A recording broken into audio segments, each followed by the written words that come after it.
नमस्कार साथियों, मैं आशीष ठाकुर आपका अपने YouTube चैनल पे स्वागत करता हूँ। मुझे उम्मीद है आप बहुत अच्छे होंगे और ऐसे इन्फॉर्मेशन और बिजनेस से रिलेटेड जानकारी के लिए मुझे फॉलो कीजिए, मेरे चैनल को सब्सक्राइब कीजिए। चलिए तो बढ़ते हैं वीडियो की तरफ। Let's go. अब हम लोग आज बात करते हैं गाउट की। गाउट एक ऐसी बीमारी जिसको हिंदी में गठिया कहा जाता है ना? और काफी जगह पे, बहुत सारी जगह पे इसके जो पेशेंट्स हैं आपने देखे होंगे अपने दोस्तों में, अपने जान पहचान वालों में, अपने परिवार में। गाउट ये ना एक बहुत डिफिकल्ट फॉर्म है आपके घुटनों की, आपकी हड्डियों की जो जॉइंट होते हैं उसकी सूजन का। बहुत ही एडवांस फॉर्म कह लीजिए, कॉम्प्लेक्स फॉर्म कह लीजिए, जो कि बहुत तकलीफदेह होता है। अब ये कैसे होता है ये आप समझ लीजिए। बहुत जरूरी आज आपको गठिया को समझना, गाउट को समझना। गाउट के अंदर पहली चीज तो ये है कि ये कभी भी धीरे धीरे डेवलप नहीं होता। हमेशा अर्थराइटिस जो है, आम अर्थराइटिस जो है, घुटने की सूजन कह लीजिए, आप हड्डियों की सूजन कह लीजिए, धीरे धीरे डेवलप होती है। पहले थोड़ा दर्द होता है, बाद में और दर्द होता है और दर्द होता है। लेकिन गाउट एक ऐसी बीमारी है जो यकीन जाने आपको एक रात में प्रकट होती है। ठीक है। उसके अलावा इसके जो अटैक होता है पेन का, वो इस लेवल का होता है, क्योंकि देखिए एकदम से तो आप लोग डॉक्टर के यहाँ ना जाते हैं और न ही चीजों को बहुत जल्दी समझते हैं। इसलिए आज आपको सबसे पहले इसके सिम्टम पे अवेयर कर रही हूँ। इसका जो दर्द होता है वो इस लेवल का दर्द होता है कि आप लोग उसके अंदर हाथ पे, पैर पे, जहां भी होता है, कपड़ा भी अगर आप टच करेंगे ना तो बंदा चिल्लाने लगेगा दर्द से, इतना दर्द होता है। और ये इनिशियल में, मतलब जिस इंसान को गाउट होता है उसको 5-7 साल ये दर्द बहुत असहनीय होता है। उसके बाद में धीरे धीरे करके एक आदत सी हो जाती है या जॉइंट ही स्टिफ हो जाता है ना? जॉइंट की सेंसिटिविटी कम हो जाती है। तो देखिए इसको आप हल्के में बिल्कुल मत लीजिए। रेडनेस होती है, टेंडरनेस होती है, ये सारी चीजें होती हैं। अच्छा, एक चीज और समझ लीजिए, मैंने जितना अनुभव लिया है, मैं अगर बात करूं आपसे आज गठिया की, मेरे अनुभव की बात कर रही हूँ, मैं कागजों की बात नहीं कर रही। मैं आप लोगों से किताबों की बात नहीं कर रही। मैंने जो अनुभव लिया है, गाउट का पहला अटैक जो होता है किसी न किसी छोटे जॉइंट पे होता है। मैंने कभी गाउट के अटैक को घुटने में, कोहनी में नहीं देखा। मैंने देखा है उंगलियों में, किसी एक उंगली में। मैंने देखा है किसी पैर के एक उंगली में। कभी कभी मैंने देखा है 10-20% ऐसा रहा है कि कुछ केसेस में मैंने आपके जो एंकल जॉइंट है, मतलब जहां पे हम लोग पायल पहनते हैं, उस जगह के ऊपर भी मैंने इसका अटैक देखा है, कम देखा है। तो एक बात समझ लीजिए, पहली चीज तो पेशेंट आपके पास में आएगा तो वो ये कहेगा कि मेरे को इस पर्टिकुलर उंगली में बहुत ज्यादा दर्द है। और परिवार की क्या आदत होती है? परिवार की आदत ये होती है कि जब तक कोई बड़ा ऑर्गन इन्वॉल्व ना हो, हम उस चीज को सिंसियरली नहीं लेते। परिवार बोलता है अरे एक उंगली में ही तो दर्द है, चलने दो, पेन किलर ले लो। ठीक है। अब उसके आगे की हम लोग बात करते हैं। एक तो ये बात हो गई। दूसरी बात, आप लोग बहुत अच्छे से एक बात को समझ लो। अगर गाउट का अटैक पहला आपको आया है, मान लीजिए हाथ की सबसे छोटी उंगली या अंगूठे में आया है, ठीक है, आप लोग तुरंत गए, आपने एलोपैथी से इसको ट्रीट किया। उसके बाद में आप नोट डाउन कर लें, मान लीजिए आपको 15 नवंबर को ये अटैक आया था इस साल। नोट कर लीजिए। अगले साल आपको 1 से लेके 20 नवंबर के बीच में ये अटैक उसी जगह पे फिर से आएगा, ऐसा देखा गया है। और बहुत ज्यादा देखा गया है। ये मैं मेरे निजी अनुभव बता रही हूँ। ये किसी किताब में मिलेंगे, बहुत अच्छी बात है, नहीं मिलेंगे उससे भी अच्छी बात है। मैंने 20 साल में इन चीजों का बहुत अनुभव लिया है, इसलिए आज आपको रेडीमेड ये चीज दे रही हूँ। आप लोग इस बात को ध्यान में रखें।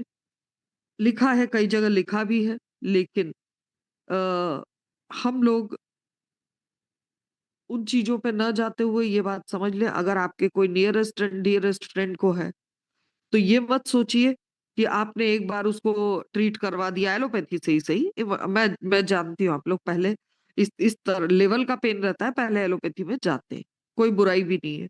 ठीक है, वो दर्द की सिचुएशन ऐसी होती है, सूज पड़े उसके पहले तो पेशेंट हाहाकार कर देता है, मैं मानती हूँ। आप एलोपैथी में जाते हैं, लेकिन मैं आपको बताना चाहूंगी, और ये मैंने बहुत अनुभव लिया है, बहुत ज्यादा अनुभव है इस चीज पे मेरा, कि आपको निश्चित तौर पे ये अगले साल फिर आएगा, उसके अगले साल फिर आएगा, और उसके बाद 5 एक साल तक ये उस सीजन को, उस मौसम को, उस महीने को पकड़ता है, और उसके बाद में ये परमानेंट हो जाता। ठीक है, तो इस चीज को ध्यान रखिएगा। दूसरी बात, गाउट के बारे में आपको और एक जानकारी देना चाहूंगी, ये डिफॉर्मिटी करता है। डिफॉर्मिटी समझते हैं आप लोग? ये उस अंग को काम करने योग्य 5 6 साल बाद नहीं छोड़ता, उसका शेप बदल देता है। मान लीजिए 2 उंगलियां हैं, 2 उंगलियां जो है वो आपके हाथ से जुड़ी हुई हैं, वो उंगलियों को स्टिफ कर देगा, वो उसके बाद में मुड़ने योग्य ही नहीं रहेंगी। तो ये स्थिति को वो लाके आपके सामने खड़ा कर देता है। इसलिए ये बीमारी बहुत ही घातक बीमारी मानी जाती है। और सबसे बड़ी प्रॉब्लम कहाँ आती है? हमारे बुजुर्गों के हाथों या पैरों के अंदर मूवमेंट खत्म हो जाती है। मैंने इसके पेशेंट्स ऐसे देखे हैं कि बिस्तर से उठने योग्य नहीं रहते आखिरी स्थिति में। अगर किसी को 20 साल से गाउट है, 15 साल से गाउट है, तो ये बिस्तर से उठने योग्य भी नहीं छोड़ता। इसलिए मेरा कहना है, बाकी बीमारियां ठीक है, लेकिन गाउट को इमीडिएट ट्रीट कीजिए, 6 महीने मांगिए पेशेंट से, और 6 महीने में वो पूरी जान लगा के उसको ट्रीट कीजिए। ये ऑर्डिनरी बीमारी नहीं है। दूसरी बात, एक चीज मैं आज आप लोगों को और कहना चाहूंगी, हमेशा कहती हूँ, आज भी वही कहूंगी आप लोगों को, कि एक बात को समझ लीजिए, एलोपैथी के आप लोगों ने अपने देश में इतने बड़े बड़े हॉस्पिटल खुलवाए हैं, आप लोग सारे टाइम एलोपैथी के चक्कर लगाते रहते हैं, आज भी लगाते रहते हैं। मैं मानती हूँ एलोपैथी इमरजेंसी के लिए बहुत अच्छी पैथी है, काफी रिसर्च हुई है उसके ऊपर, वर्ल्ड वाइड रिसर्च हुई है, लेकिन जिस पैथी का अस्तित्व 200 300 400 साल से मात्र है, ठीक है, जो पूरी तरह से केमिकल बेस्ड है, जिसके अंदर रॉ फॉर्म हर्ब का यूज ही नहीं किया जाता, सिर्फ केमिकल ही यूज किया जाता है, और सिर्फ 300 400 साल से आपके देश में प्रेजेंट है। मेरे को कोई भी इंसान ये लॉजिक समझाए कि हम कैसे 5 साल पुराने, देखिए मैं एक डॉक्टर हूँ, मेरा काम सच कहना है। मैं कभी भी किसी चीज का फेवर इसलिए नहीं कर सकती कि मैं इस देश की नागरिक हूँ, या मैं इंग्लैंड से नहीं हूँ, तो मैं एलोपैथी की बुराई करूं। ये सब चीजें मेरे दिमाग में नहीं आती। मेरे दिमाग में जो सच है वो सच है। हम 5 6 हजार साल पुरानी आयुर्वेदिक सभ्यता से आते हैं। हमारी जो सभ्यता है वो आयुर्वेद की सभ्यता है, जहाँ 5 हजार साल तक लगातार, ये आप और मैं जो आज बात कर रहे हैं जूम पे, हमारे जो पूर्वज हुआ करते थे, 3 पीढ़ी 4 पीढ़ी 400 पीढ़ी पहले, होते ही होंगे, कोई ना कोई तो होगा, तभी आज मेरा और आपका अस्तित्व है। तो मुझे ये बताएं, उनको बचाने वाली पैथी कौन सी थी? उनको बचाने वाली पैथी लगातार 4 हजार 5 हजार साल से आयुर्वेद रहा है। तो हम आयुर्वेद को पहले रखें और एलोपैथी को बाद में रखें, कितना अच्छा होगा हमारे लिए, हमारे फाइनेंशियल्स के लिए, हमारी सेहत के लिए, हमारे परिवार के लिए। लेकिन हम लोगों ने एलोपैथी को पहले कर दिया है, जो मात्र 300 400 साल से, जो अपनी कही हुई हर बात को आज 1 साल बाद 2 साल के बाद में बदल देते, जो वो आज कह रहे हैं वो 2 साल के बाद में वो लोग नहीं कहेंगे। इस स्थिति के बावजूद भी हम लोग उनको फॉलो करते हैं ब्लाइंडली, सिर्फ इसलिए कि क्या उन लोगों की चमक दमक देख के हम फॉलो कर रहे हैं? क्या हम लोगों को ऐसा अभिमान है कि सिर्फ वही लोग बेस्ट हैं? हमारे देश में 5 हजार साल ने जिस पैथी ने हमें और आपको संभाला है, उसके अंदर कुछ भी नहीं, ऐसा बिल्कुल भी नहीं है सर। आयुर्वेद की तरफ पूरा विश्व लौट रहा है, पूरे विश्व में इसकी मान्यता हो रही है, बढ़ रही है, लगातार बढ़ रही है। आप चाहे ना चाहे उससे कोई फर्क नहीं पड़ता, ये अपनी जगह ले रही है। और अगर आप लोगों का सहयोग रहा तो बड़ी जगह लेगी, अगर आपका सहयोग नहीं रहा तो भी अपनी चाल से चलती जाएगी, और एक दिन विश्व के सबसे ऊपर वाले स्थान पे आप आयुर्वेद को देखेंगे, क्योंकि ये ट्रीटमेंट की बात करता है, ये सिर्फ पैलिएशन की बात नहीं करता। पैलिएशन का मतलब क्या होता है? सिर्फ काम चलाने की। एलोपैथी की मैक्सिमम चीजों में आपको काम चलाने वाली व्यवस्था मिलेगी।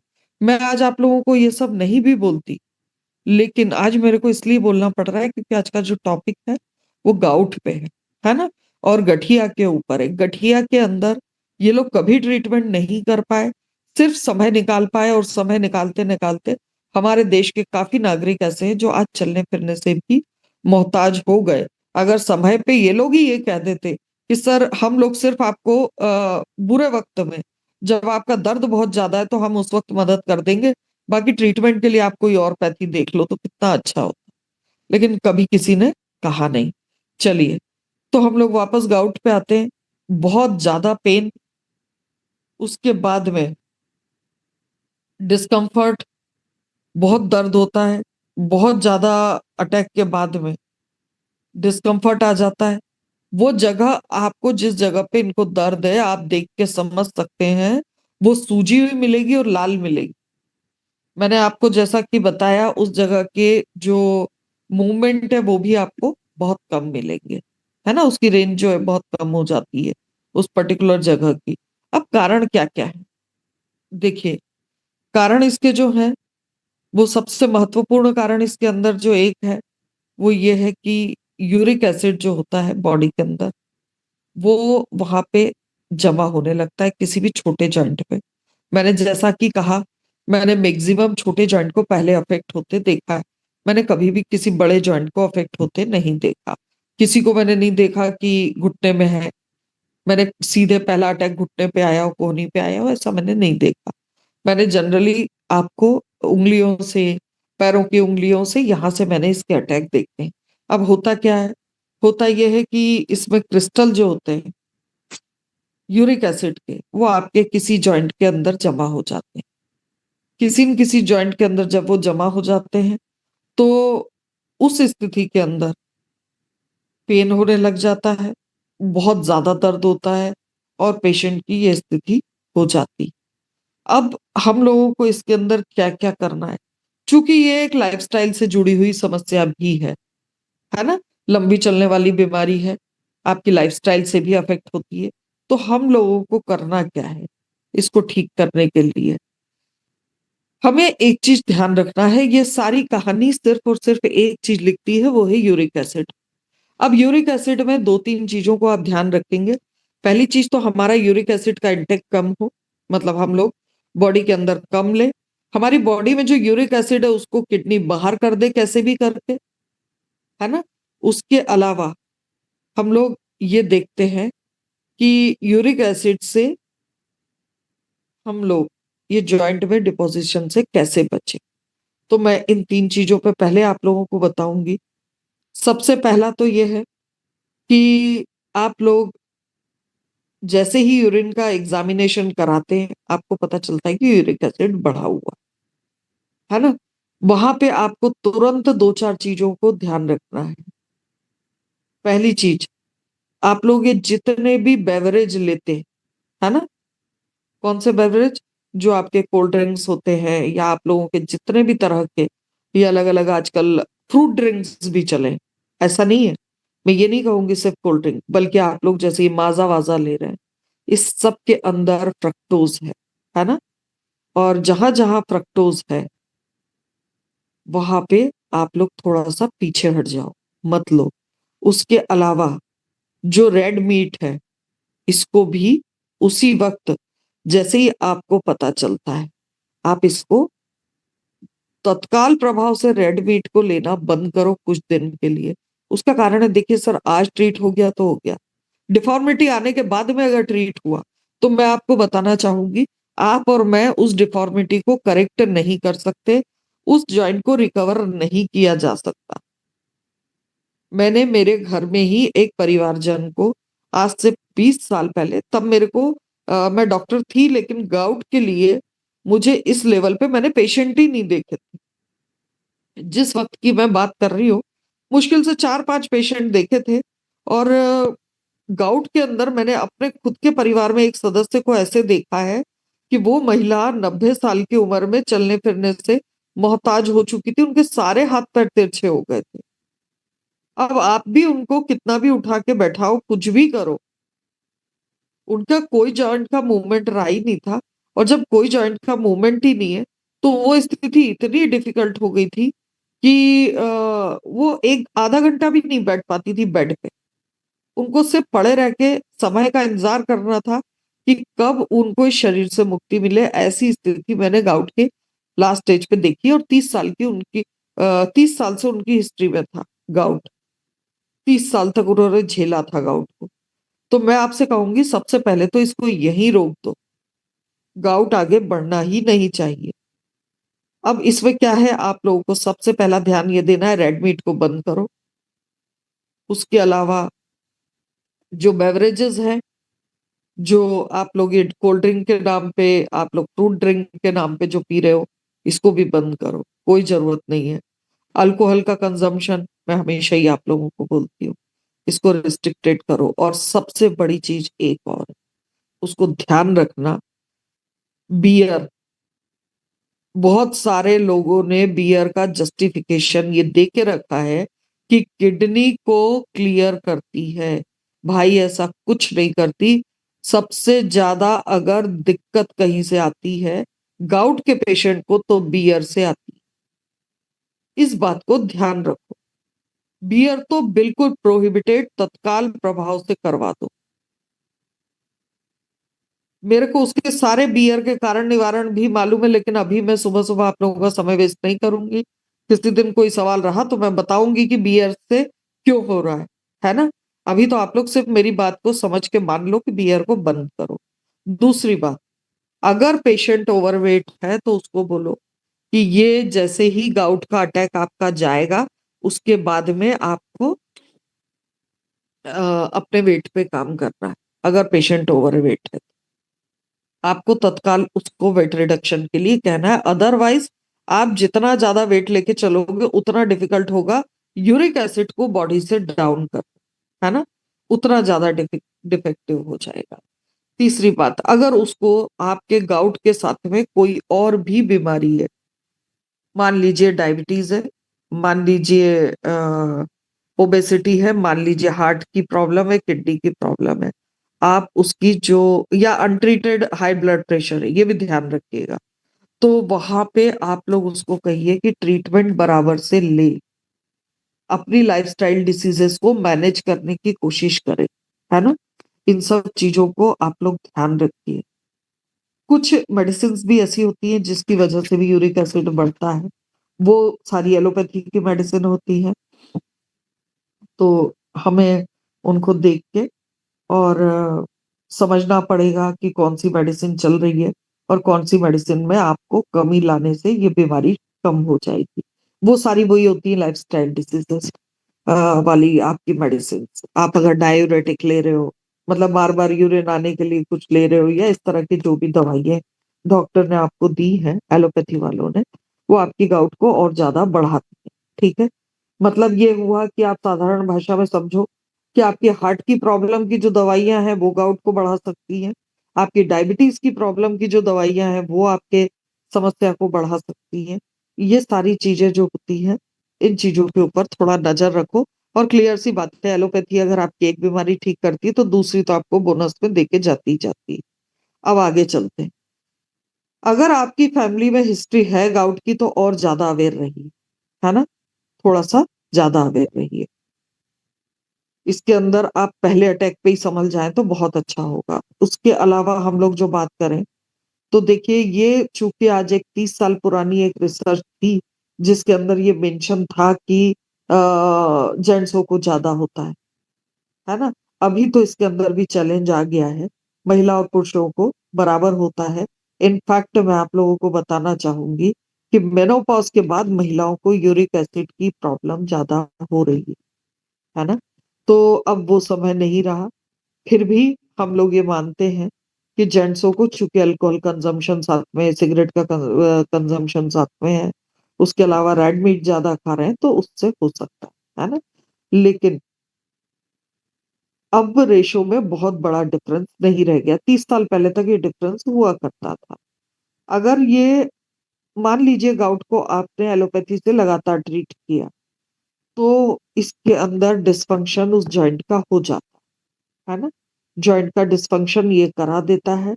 एडवांस गाउट भी ये करा देता है अगर आप लोगों ने बहुत समय तक इसको बर्दाश्त किया है, तो ये आपकी उँगलियों को, आपके हाथ को, आपके पैर को, आपकी एल्बो को ये वर्किंग नहीं रहने देता, बहुत दिन तक अगर आप इसको चला रहे हो तो। इसके अलावा एक समस्या और आती है, वो समस्या ये है कि किडनी स्टोन क्रिएट होने लग जाते हैं। यूरिक एसिड है, तो किडनी स्टोन तो क्रिएट करेगा ही करेगा। अब हम लोगों को इसके लिए रोकथाम के लिए क्या करना है? जैसा कि मैंने आप लोगों को बताया कि हमें क्या-क्या चीज़ों को अवॉइड करना है खाने में, मैंने आप लोगों को बताया।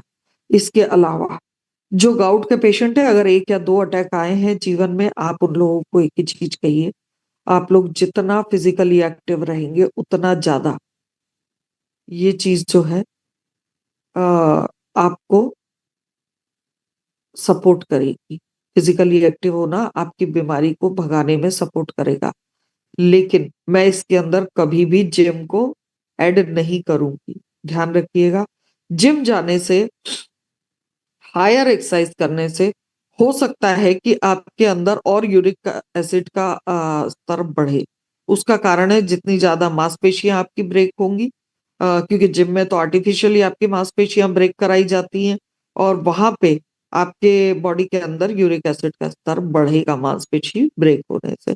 तो मैं आपको कम तीव्रता वाले व्यायाम के लिए सजेस्ट करूँगी, योगा, पैदल चलना या तैराकी, बस इतना आप लोगों को ध्यान रखना चाहिए कि हमें ये एक्सरसाइज करनी चाहिए, करना ही पड़ेगी। इसके अलावा अपने को और कोई ज़्यादा रास्ते नहीं हैं। अपन लोगों को इसके अलावा और क्या-क्या करना है, इसके अलावा हमें डाइटरी रिस्ट्रिक्शन को पूरा फ़ॉलो करना पड़ेगा। अगर हम लोग डाइटरी रिस्ट्रिक्शन में जो-जो चीज़ें डॉक्टर मना कर रहे हैं, वो चीज़ें अगर हम नहीं मानते हैं, तो निश्चित तौर पे हमें तकलीफ होगी ही होगी। और गाउट जो बीमारी है, मान लीजिए आपने 4 साल बाद, 5 साल बाद इसको ट्रीट कर भी लिया, है ना? तो वहाँ पे आप लोगों को जो डिफ़ॉर्मिटी आ गई है बॉडी के अंदर, मतलब जिस तरह का की स्थिति आ गई है, वो स्थिति तो वापस नहीं होने वाली है। इसलिए मैं आप लोगों को एक ही बात कहूँगी कि पानी खूब पिएँ। सबसे पहली चीज़ तो ये है, गाउट के पेशेंट को आप ये कहिए कि पानी खूब पिए। इसके अलावा हल्की एक्सरसाइज करें। देखिए, इसके अंदर सिर्फ़ और सिर्फ़ दवाइयों से आप इसको ठीक नहीं कर सकते। आपको एक ही चीज़ करना होती है, वो ये है कि पूरा समग्र में ट्रीटमेंट कीजिए। पूरी बॉडी को ट्रीट कीजिए, कोई एक अंग को आप एलोपैथी की तरह ट्रीट नहीं कर पाएँगे। तो इन सारी चीज़ों को आप लोगों को ध्यान रखते हुए, आगे उसको पानी के लिए, क्योंकि पानी से क्या होगा, बॉडी के अंदर जितना यूरिक एसिड है, वो यूरिन से बाहर निकलने लगेगा। और इसीलिए मैं बार-बार, बार-बार आप लोगों को कहती हूँ और आप लोग नहीं सुनते, मेरे पास में आके फिर बताते हैं कि दीदी ये चीज़ ठीक नहीं हुई, वो चीज़ ठीक नहीं हुई। और जब भी कभी मैंने उसके जड़ों में जाके देखा है कि क्या समस्या रही, तो मैं हमेशा एक ही समस्या पे आती हूँ कि आप लोगों ने पेशेंट को प्रेरित ही नहीं कर पाए कि वो पानी ठीक से पी ले। अब इसके अंदर ना तो मैं कुछ कर सकती हूँ, ना कोई और कुछ कर सकता है। आप लोगों को एक ही चीज़ करनी पड़ेगी, वो ये है कि पानी के लिए उसको अवेयर करना ही पड़ेगा। मैं मानती हूँ पानी मुफ़्त है, मैं मानती हूँ, और जब तक भारत में कोई चीज़ का पैसा नहीं लगता है, तब तक आप और हम सीरियस होते नहीं हैं। लेकिन हम लोग हर वक़्त हर चीज़ को किसी न किसी प्रोडक्ट से या किसी दवाई से ठीक नहीं कर सकते। तो इन चीज़ों को आप ध्यान रखिए। अब इसके बाद में हम लोग आते हैं प्रोडक्ट पे। प्रोडक्ट के अंदर मैं आपको सिर्फ़ 2 प्रोडक्ट सजेस्ट करूँगी। वो प्रोडक्ट होंगे, एक तो आपको देना है एलोवेरा, है ना? एलोवेरा आपको देना ही है। एलोवेरा देने से क्या होगा? एलोवेरा हो देने से आपकी जो गट क्लीनिंग है, वो बहुत बढ़िया हो जाएगी। गट क्लीनिंग के अलावा जहाँ-जहाँ यूरिक एसिड डिपॉज़िट है, जहाँ-जहाँ इन्फ्लेमेशन है या जहाँ-जहाँ से यूरिक एसिड वहाँ पहुँच रहा है, वो उसको निश्चित तौर पे रोकेगा। और उसके लिए आपको एलोवेरा का सपोर्ट लेना ही पड़ेगा। तो सबसे पहले तो आपको एलोवेरा लेना है, और दूसरी चीज इसके अंदर आप लोग बहुत ज्यादा दिमाग लगाए बिना कोर्डिसेप दीजिए। कोर्डिसेप से होगा ये कि किडनी जो है, किडनी की जो हेल्थ है, उसके अंदर आपको बहुत मदद मिलेगी। और किडनी की हेल्थ पे आप लोगों को ये देखने को मिलेगा कि किडनी उसको कैसे बॉडी से बाहर कर रही है। किडनी उसको बॉडी से बाहर करेगी, और किसको करेगी बॉडी से बाहर? सिर्फ और सिर्फ आपके यूरिक एसिड को। तो आप किडनी की हेल्थ को अश्योर कर दीजिए। उसके बाद में आप पूरा बॉडी के अंदर जो भी टूट फूट हो रही है, उस रिपेयरिंग सिस्टम को कुछ दिन के लिए कोर्डिसेप के हवाले कर दें, तो निश्चित तौर पे आपको बहुत अच्छे रिजल्ट मिलेंगे। मैंने क्यों कहा कि उसको उसके हवाले कर दीजिए? मैंने सिर्फ आपको इसलिए कहा क्योंकि अगर टूट फूट को कॉर्डिसेप मैनेज कर रहा है, क्योंकि मसल्स की टूट फूट तो देखिए दिन भर और रात भर चलती है, उसके रिपेयरिंग सिस्टम को भी चलना ही होता है। वहां पे जब कोर्डिसेप हेल्प कर देगा, तो निश्चित तौर पे आपका यूरिक एसिड कुछ नहीं कर पाएगा, और यूरिक एसिड को वहां पे जगह नहीं मिलेगी। तो इन चीजों को समझते हुए आप लोग 5 बूंद कोर्डिसेप सुबह, और मान लीजिए कि चौथा पांचवा अटैक है, आपको दिख रहा है कि पैरों का शेप अब बदलने लग गया है ना? तो वहां पे या हाथ का शेप बदलने लग गया है, या उंगलियां मुड़ नहीं रही हैं, या मान लीजिए उंगलियां मुड़ भी रही हैं तो भी उसके अंदर पेन बहुत ज्यादा है, तो वहां पे आप दोनों टाइम दे सकते हो कोर्डिसेप। बाकी मेरी रिकमेंडेशन हमेशा 5 बूंद मॉर्निंग में देने की, और इसके एलोवेरा के साथ देने की रहती है। आप मॉर्निंग में 30 से 40 ml एलोवेरा दीजिए, उसके बाद 2 गिलास पानी पिलाइए। अगर इसके अंदर आप हल्का गर्म पानी दे रहे हैं मॉर्निंग में एलोवेरा के साथ में, बहुत अच्छा होगा। और इसके साथ ही आप अगर आधा कप पानी में 5 बूंद कोर्डिसेप दे रहे हैं, और उसको फॉलो करा रहे हैं 2 गिलास पानी से, हल्के गर्म पानी से, आप निश्चित देखेंगे कि आपको 8-10 दिन में रिजल्ट देखने को मिलने लग जाएंगे। लेकिन समग्र में ट्रीट कीजिएगा, पूरा ट्रीट कीजिएगा, आधे में छोड़िएगा मत, ये ध्यान रखिएगा। हमेशा कहती हूँ केस क्लोज करो तब उस वक्त 1 बॉटल पेशेंट को ओमेगा जरूर दो। तो ओमेगा बिल्कुल देना आखिरी में, बिल्कुल आखिरी में, जब आपका पेशेंट बिल्कुल ठीक हो जाए उस वक्त आप ओमेगा। और 5 लीटर पानी के कमिटमेंट के बिना किसी भी गाउट के पेशेंट को ओमेगा देना भी मत, ये ध्यान रखना, है ना? और ये चीजों को समझ लीजिए, बस ये 3 प्रोडक्ट आपका काम हो जाएगा। कोई दिक्कत नहीं है, गाउट से आप फाइट कर सकते हैं, बशर्ते कि इच्छा शक्ति आपकी और आपके पेशेंट की होनी चाहिए। तो चलिए, आज का सेशन यहीं तक था। अब आप लोगों में से किसी के कोई सवाल है तो एड्रेस कीजिए, मैं सवालों के जवाब दूंगी। वैसे मेरे हिसाब से जो भी गाउट के लिए कल सवाल जवाब होना चाह रहे थे, आज उन सभी का जवाब मैंने पूरे सेशन में दे दिया है। तो आगे चलते हैं। आप लोगों में से किसी का कोई सवाल है तो फटाफट आप लोग हैंड रेज कीजिए।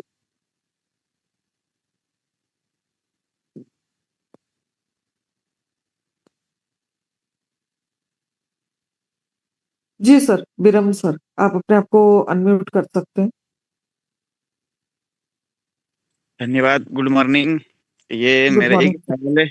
लंबे समय से मतलब सोरोसाइज मैंने खुजली की शिकायत है एक पेशेंट को। जी, तो उसमें कैसे दें मतलब?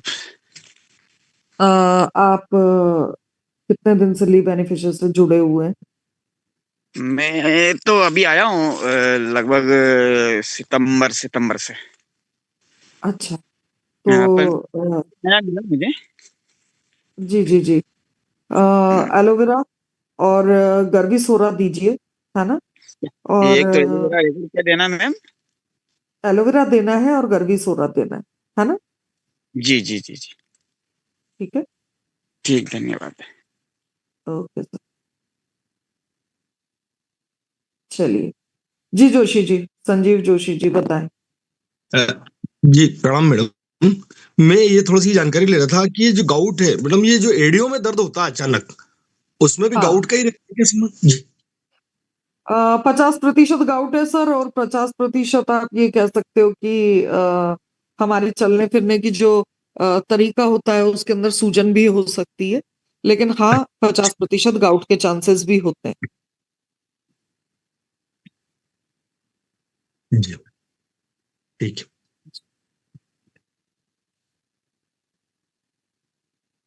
जी संगमित्रा मैम बताएं।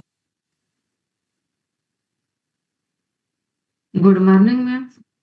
जी मैम मेरी मम्मी है 70 इयर्स के आसपास है और उनके जी दोनों घुटने में सूजन होती है और हाँ घुटने से पैर तक नीचे की एड़िया तक सूजन होती है उनको। चलने में भी जी बहुत दिक्कत होती है। वेट भी थोड़ा मतलब बड़ा ही है, पेट वगैरह। और हाँ ना उनको हाई बीपी भी है। जी तो बीपी की गोली उनकी शुरू है। जी तो अभी उनको बीपी इसके लिए बीपी है तो और क्या ऐड कर सकते हैं? देखिए कुछ मत दीजिए, एलोवेरा और कोडिसेफ ही दीजिए, है ना। हाँ। जी और कुछ देने की जरूरत नहीं है। और एक बार यूरिन एग्जामिनेशन कराएं, उसमें अगर यूरिक एसिड बढ़ा हुआ आ रहा है तब फिर हाँ। अपन बात करेंगे, है ना। हालांकि ट्रीटमेंट तो तब भी यही रहेगा मैम, है ना, ट्रीटमेंट ओके। नहीं बदलेगा। ओके। ओके। जी सविता मैम गुड मॉर्निंग।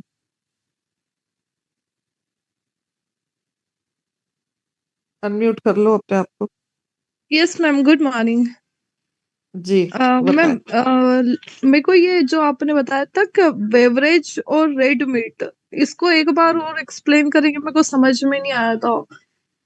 हाँ बेवरेज उसको कहा जाता है, जैसे अपन जो ये कोल्ड ड्रिंक और माजा वाजा ये इस तरह की चीजें जो पीते रहते हैं, है ना, हमें तो यस लगता है कि इससे कुछ नहीं होगा, लेकिन ये आपको बेवरेज जितने भी होते हैं, खास तौर पे जिसके अंदर सोडा होता है वो आपको तकलीफ देता है, यूरिक एसिड को बढ़ाता है। दूसरा ये होता है कि आजकल तो ये जो माजा वगैरह इस तरह के जितने भी ड्रिंक आ गए, रियल फ्रूट जूस की भी बात करूं मैं और किसी की बात नहीं करूं, तो रियल फ्रूट जूस जो आप लोग टीवी पे देख देख के आजकल पीना सीख रहे हैं, तो ये इन सभी से ये बढ़ता है। रेड मीट मतलब अब ये इसका एक्सप्लेनेशन जो लोग नॉनवेज खाते हैं वही कर पाएंगे।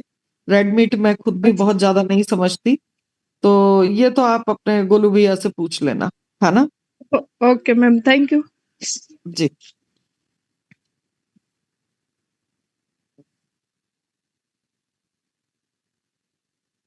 जी प्रहलाद सर बताएं। Good morning ma'am. Good morning. Ma'am, एक एक घुटन में मैम इतना दर्द है। एक 50 साल के भैया को कि वो बैठने में बहुत प्रॉब्लम है, एक में कोई प्रॉब्लम नहीं है, तो वो भी यही होगा क्या, गठिया मैम? हो सकता है भैया एक बार उनका यूरिन एग्जामिनेशन करा लो, यूरिक एसिड बढ़ा हुआ है तो फिर गठिया ही होगा, है ना। जी जी हाँ, बैठने में मैम लंबे पैर करके बैठना पड़ता है उनको। एक बार जांच करा लो, है ना। जी जी, फिर अगर यही निकला तो मैम ये देना उनको, एलोवेरा और थोड़ी से। हाँ बिल्कुल। जी जी, thank you ma'am. Uh, Jitendra sir good morning.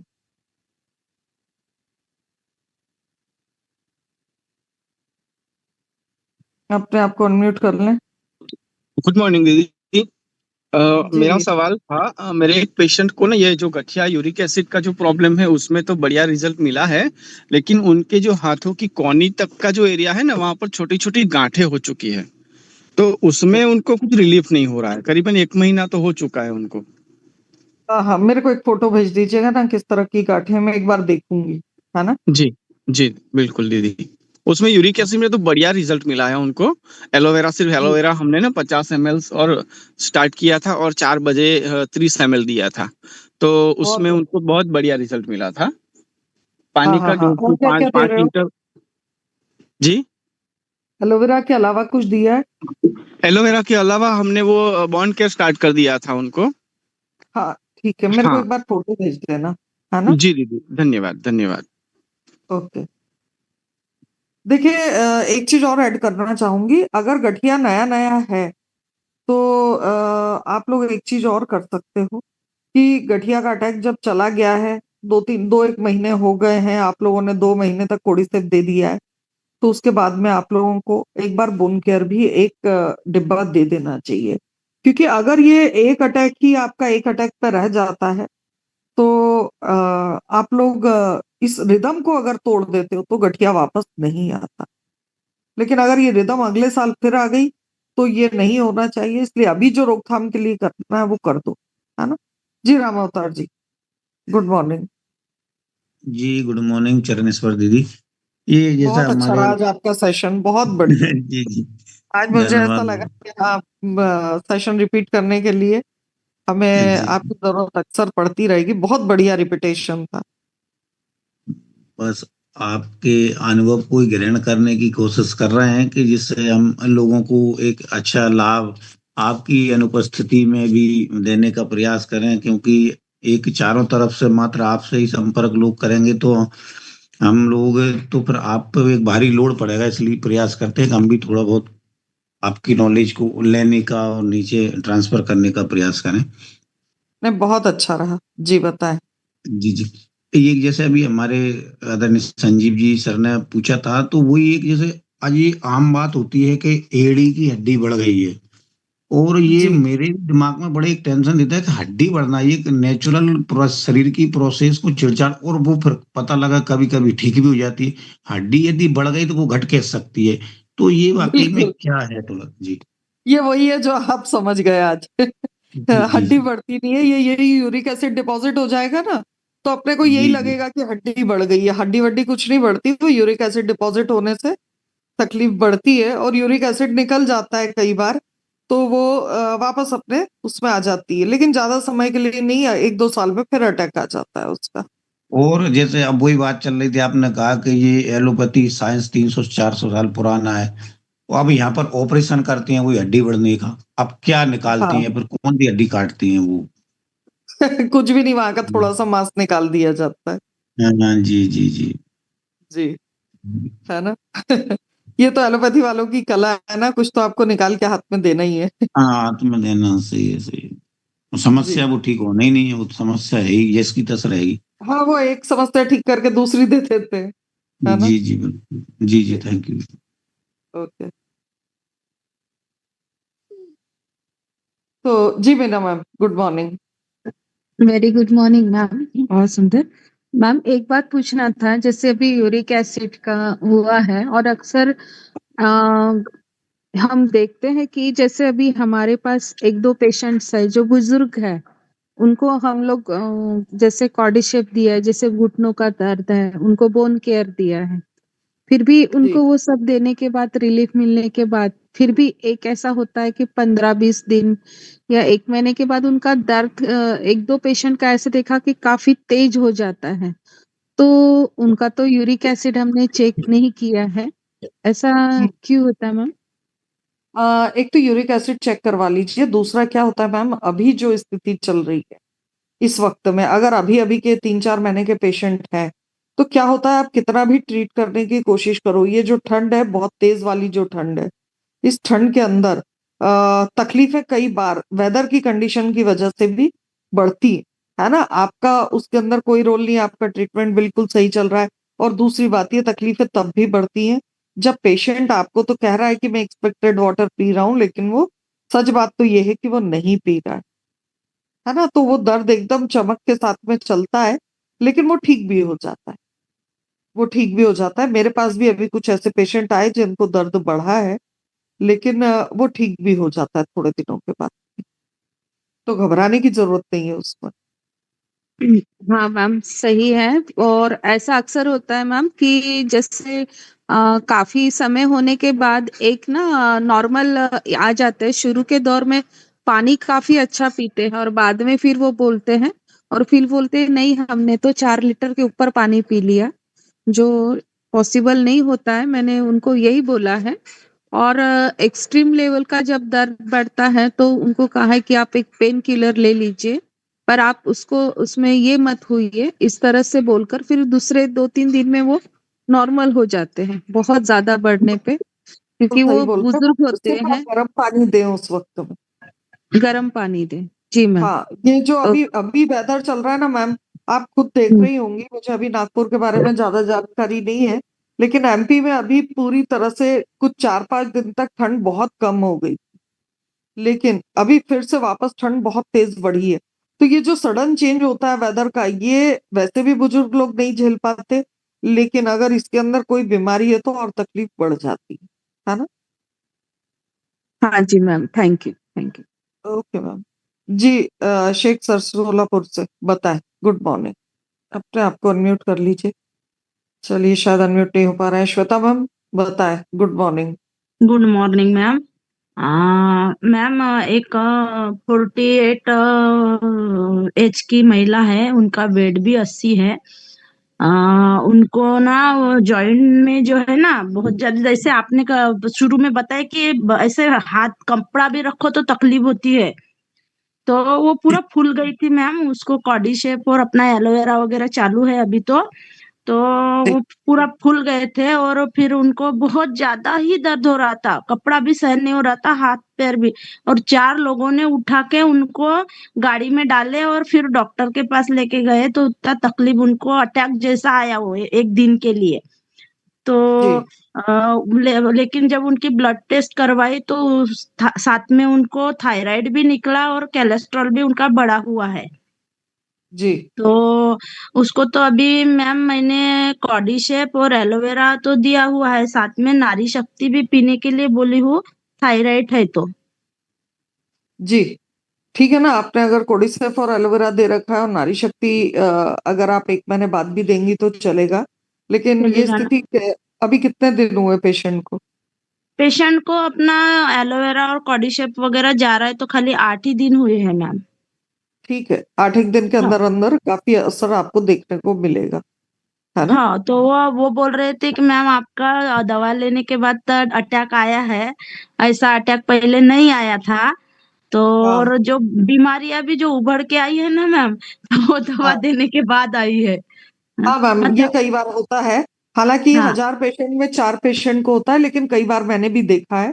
और ये हाँ स्थिति तब बनती है जब यूरिक एसिड को आप निकालने की कोशिश करते हो ना उस हाँ जॉइंट से, हाँ तो वो वहां पे निकलते वक्त एक पेन क्रिएट करेगा ही करेगा। अगर हाँ ज्यादा यूरिक एसिड डिपॉजिट है तो वो होगा, उसमें कोई बात हाँ नहीं है, पर हाँ, वो ठीक उनको भी बहुत होगा। बहुत दिनों से तकलीफ है मैम। उसके पहले उन्होंने वेस्टेज का प्रोडक्ट खाए हैं, एक पहले घुटने में था तो अभी वो घुटने में नहीं है बोल रहे थे दर्द, तो अभी दूसरे घुटने में है। तो वेस्टेज में उनको फिर नहीं मिला समझो ट्रीटमेंट, तो उन्होंने मेरे से उनका कंसल्ट हुआ, तो मैंने उनको बताई, तो अभी उनका चालू है। तो बाकी बीमारियां भी उनकी उभर के आई है, तो वो बोल रही थी, तो मैंने बोली अभी कुछ टेंशन मत लो, खाली ये 2-3 प्रोडक्ट चलने दो, उससे हो जाएगा बोली उनको। पर 5 लीटर पानी के लिए आप उनको जरूर बोलिएगा, है ना? हाँ मैम, मैंने उनको बोली हूँ कि आप जितना ज्यादा 5 के ऊपर भी अगर आप पानी पीते हो तो आपको जल्दी से रिकवरी मिल जाएगी, ऐसा मैंने बताया है। जी मैम, ठीक है, हाँ थैंक यू। हाँ ठीक है। तो चलिए, आज के सारे सवाल जवाब हो गए हैं और मेरे हिसाब से समय भी हो रहा है 8:10, है ना? तो हम लोग आज की जूम को यहीं क्लोज करते हैं। कल फिर मिलते हैं किसी नए टॉपिक के साथ में। तो धन्यवाद आप सभी लोगों को। अगर आपको ये वीडियो पसंद आया तो वीडियो को लाइक कीजिए, चैनल को सब्सक्राइब कीजिए और अपने टीम में शेयर करना मत भूलिए।